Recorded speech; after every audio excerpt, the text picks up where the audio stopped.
Good morning students. ഇന്ന് നമുക്ക് A C ജനറേറ്ററിനെ കുറിച്ച് പഠിക്കാം. A C generator. An A C generator converts mechanical energy into electrical energy. Mechanical എനർജിയെ ഇലക്ട്രിക്കൽ എനർജിയായിട്ട് മാറ്റുന്ന ഉപകരണമാണ് എ സി ജനറേറ്റർ.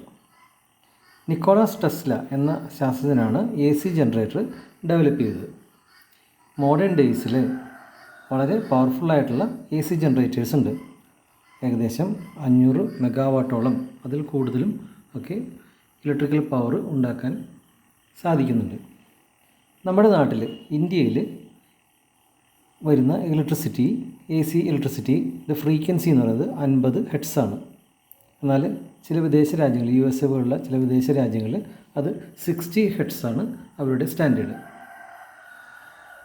ഇന്ന് നമുക്ക് ഒരു എ സി ജനറേറ്ററിൻ്റെ വർക്കിംഗ് പ്രിൻസിപ്പിൾ എന്താണെന്ന് നോക്കാം. A C generator works on the principle of electromagnetic induction. The rotation of the coil causes the magnetic flux through it to change. So an EMF is induced in the coil. ഇവിടെ north south എന്ന് കാണിക്കുന്നത് രണ്ട് മാഗ്നറ്റിൻ്റെ ഓരോ Paul പീസസുകളാണ്. ഇവിടെ ഒരു coil എന്ന് പറയുന്നത് rectangle ഷേപ്പിലുള്ള, ഈ ചതുര ഷേപ്പിലുള്ള ഒരു കോയിലാണ് ഈ മാഗ്നറ്റിക് ഫീൽഡിൽ റൊട്ടേറ്റ് ചെയ്യുന്നത്. ഈ റൊട്ടേഷൻ നമ്മൾ മെക്കാനിക്കൽ എനർജി ഉപയോഗിച്ചാണ് ചെയ്യുന്നത്, പുറമേ നിന്ന് മെക്കാനിക്കൽ എനർജി ഉപയോഗിച്ചാണ് ചെയ്യുന്നത്. ഈ റൊട്ടേഷൻ കൊണ്ട് ഈ കോയിലുമായി ബന്ധപ്പെട്ട് കിടക്കുന്ന മാഗ്നറ്റിക് ഫീൽഡിൽ വേരിയേഷൻ ഉണ്ടാകുന്നു. അങ്ങനെ ഈ കോയിലിൻ്റെ രണ്ട് അഗ്രങ്ങളിലായിട്ട് വോൾട്ടേജ് ഡെവലപ്പ് ചെയ്യുന്നു, അഥവാ EMF ഡെവലപ്പ് ചെയ്യുന്നു. Okay. When the coil is rotated with a constant angular speed omega, the angle theta between the magnetic field vector B and area vector A of the coil. Okay, ഈ coil rotate ചെയ്യുന്നത് ഒരേ constant സ്പീഡിലാണ്. അങ്ങനെ rotate ചെയ്യുന്ന angular വെലോസിറ്റിയാണ് omega എന്ന് എഴുതുന്നത്. ഒരു particular time, ഒരു ഇൻസ്റ്റൻറ്റ്, ഒരു പർട്ടിക്കുലർ ടൈം ടിയിൽ തീറ്റ ആണ് ആംഗിൾ എന്ന് വിചാരിക്കുക. രണ്ട് വെക്ടേഴ്സിനടുക്കുള്ള ആംഗിളാണ് തീറ്റ. ഏതൊക്കെ വെക്ടേഴ്സാണെന്ന് നോക്കാം. ആദ്യത്തേത് മാഗ്നറ്റിക് ഫീൽഡ് വെക്ടർ ബി. പിന്നെ കോയിലിൻ്റെ റെക്റ്റാങ്കിൾ കോയിലാണല്ലോ, അതിനൊരു ഏരിയ ഉണ്ടാവും. ആ ഏരിയയ്ക്ക് ഒരു ഏരിയ വെക്ടർ കാണും. ആ ഏരിയ വെക്ടറിനും ഇടയ്ക്കുള്ള ആംഗിളാണ് ഈ തീറ്റ നമ്മൾ എടുത്തിരിക്കുന്നത്. അപ്പോൾ നമ്മൾ theta means angular displacement. Displacement is velocity into time. So angular displacement is angular velocity into time. തീറ്റയെ നമുക്ക് ഒമേഗ ടി എന്ന് പറയാൻ പറ്റും. ഇനി നമുക്ക് ഈ റെക്റ്റാങ്കുലർ കോയിലുമായി ബന്ധപ്പെട്ട് കിടക്കുന്ന ഫ്ലക്സിൻ്റെ ഇക്വേഷൻ ഒന്ന് എഴുതി നോക്കാം. ഫ്ലക്സിൻ്റെ general equation vector B dot vector A എന്നാണ്. അതിൻ്റെ എക്സ്പാൻഡഡ് ഫോമായിട്ട് പറഞ്ഞാൽ BA കോസ് തീറ്റ എന്ന് വരും. ഇവിടെ തീറ്റയ്ക്ക് പകരം നമുക്ക് ഒമേഗ ടി എന്ന് കൊടുത്തു കഴിഞ്ഞാൽ BA കോസ് ഒമേഗ ടി എന്നാണ് flux at A particular time T, at a given time T ഉള്ള ഇക്വേഷൻ. നമ്മൾ പഠിച്ചിട്ടുണ്ട് Faraday's law of electromagnetic induction. അതുവഴി ഇൻഡ്യൂസ്ഡ് EMFൻ്റെ ഇക്വേഷനാണ് ഫാരഡേസ് ലോ തരുന്നത്. ഇൻഡ്യൂസ്ഡ് EMF, ആ ഇൻഡ്യൂസ്ഡ് വോൾട്ടേജിൻ്റെ ഇക്വേഷനാണ് -d∅dt എന്ന് പറയുന്നത്. അപ്പോൾ N ടേൺസ്, ഇപ്പോൾ ഫിഗറിൽ കാണിച്ചിരിക്കുന്നത് ഒരു സിംഗിൾ ടേൺ ആണ്, പക്ഷേ പ്രാക്ടിക്കലി ധാരാളം ടേൺസ് ചുറ്റിയിട്ടുണ്ടോ എങ്കിൽ കൂടുതൽ വോൾട്ടേജ് കിട്ടുകയുള്ളൂ. അപ്പോൾ N ടേൺസ് ഉണ്ടെങ്കിൽ N × d∅dt എന്നായിരിക്കും ആ കോയിലിന് ആകമാനം ഉണ്ടാകുന്ന ഇൻഡ്യൂസ്ഡ് EMF. ഇപ്പോൾ ഇവിടെ നമുക്ക് ഈ ഫൈന് പകരം നമുക്ക് BA കോസ് തീറ്റ എന്ന് കൊടുക്കാം. BA കോസ് തീറ്റ നമ്മൾ ഡിഫറൻഷ്യേറ്റ് ചെയ്യേണ്ടതുണ്ട്. അപ്പോൾ അങ്ങനെ ഡിഫറൻഷ്യേറ്റ് ചെയ്യുമ്പോൾ കോൺസ്റ്റൻറ്റുകളായ BAയും AAയും പുറത്തെടുക്കാവുന്നതാണ്.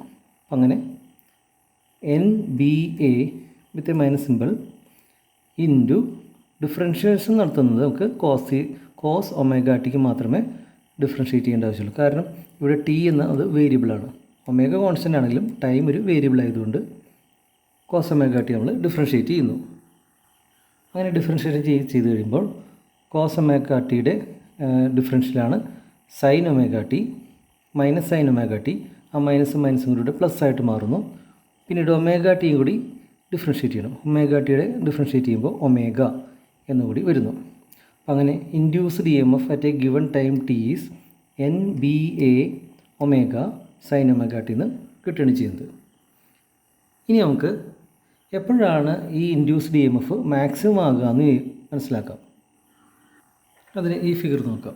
മാഗ്നറ്റിക് ഫീൽഡിൻ്റെ ദിശ നോർത്തിൽ നിന്ന് സൗത്തിലേക്ക് ഹൊറിസോണ്ടൽ ഡയറക്ഷനാണ്. എന്നാൽ കോയിലിൻ്റെ പ്ലെയിൻ ഈ രീതിയിൽ പിക്ചറിൽ കാണുന്ന പോലെ ഇരിക്കുന്ന സമയത്ത് ഏരിയ വെക്ടർ അപ്വേർഡ് ഡയറക്ഷനിലാണ്. അപ്പോൾ മാഗ്നറ്റിക് ഫീൽഡ് ബിക്കും ഏരിയ വെക്ടർ എയ്ക്കും എടുക്കുള്ള ആംഗിൾ 90 ഡിഗ്രി വരുന്ന അവസ്ഥയാണ്. ഈ സമയത്ത് അത് അതിൻ്റെ maximum induced E M F ഉണ്ടാക്കും. അങ്ങനെ ഉണ്ടാകുന്ന മാക്സിമം ഇൻഡ്യൂസ്ഡ് ഇ എം എഫിൽ സൈൻ ഒമേഗയുടെ വാല്യൂ 1 ആയിരിക്കും. സൈൻ 90 ആണ് വരിക, അപ്പോൾ അത് 1 ആയിട്ട് മാറും.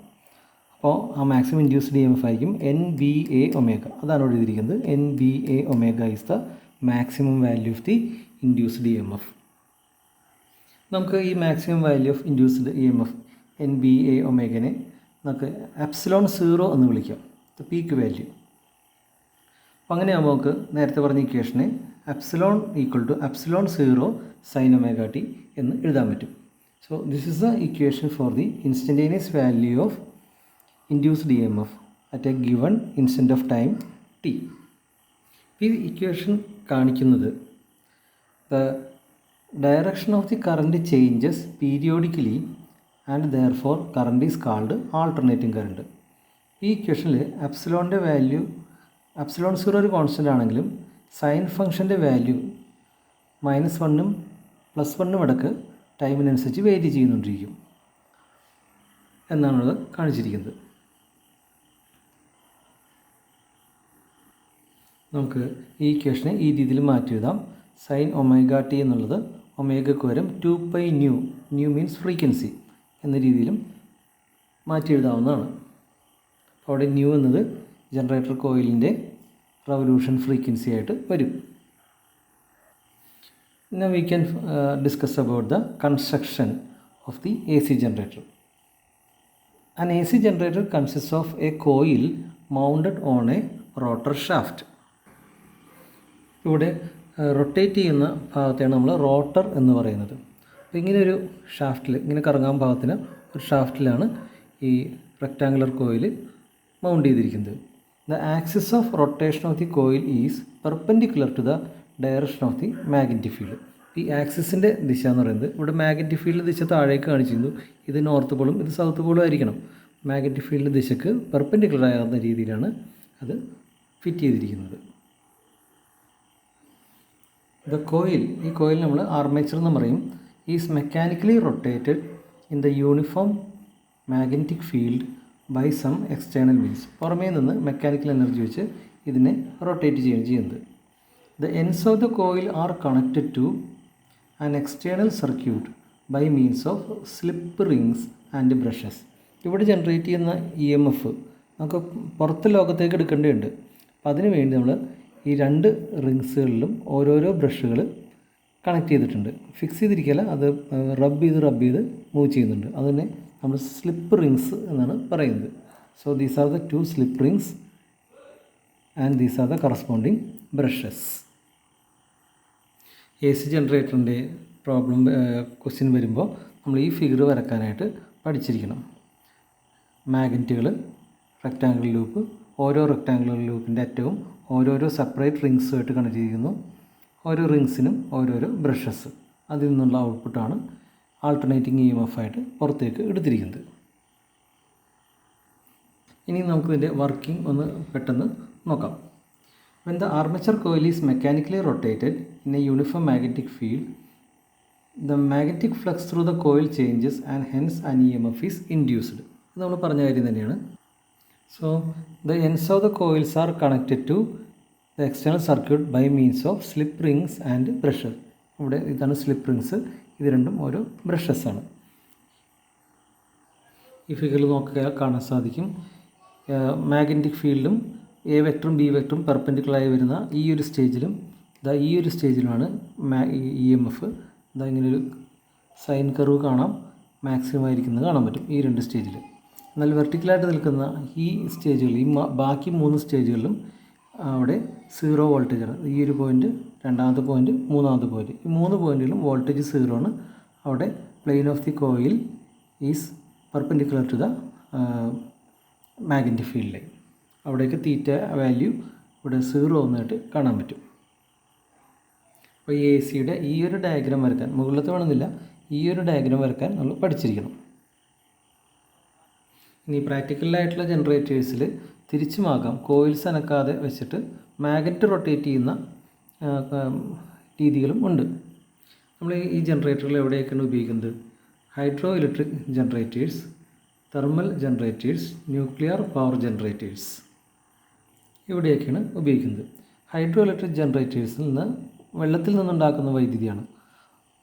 So water falling from a height, അപ്പോൾ അവിടെ വെള്ളത്തിൻ്റെ പൊട്ടൻഷ്യൽ എനർജിയെ കൈനറ്റിക് എനർജിയാക്കി മാറ്റിക്കൊണ്ടാണ് അവിടെ റൊട്ടേറ്റ് ചെയ്യിക്കുന്നത്, ഷാഫ്റ്റിനെ റൊട്ടേറ്റ് ചെയ്യുന്നത്.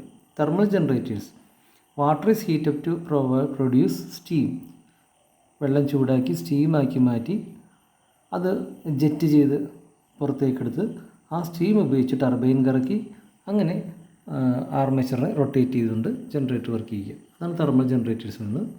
ന്യൂക്ലിയർ ജനറേറ്റേഴ്സിനും വ്യത്യാസമൊന്നുമില്ല, ഹീറ്റ് സോഴ്സ് മാറുന്നതേ ഉള്ളൂ. Nuclear fuel is use to heat water to make steam. So that's complete our chapter electromagnetic induction.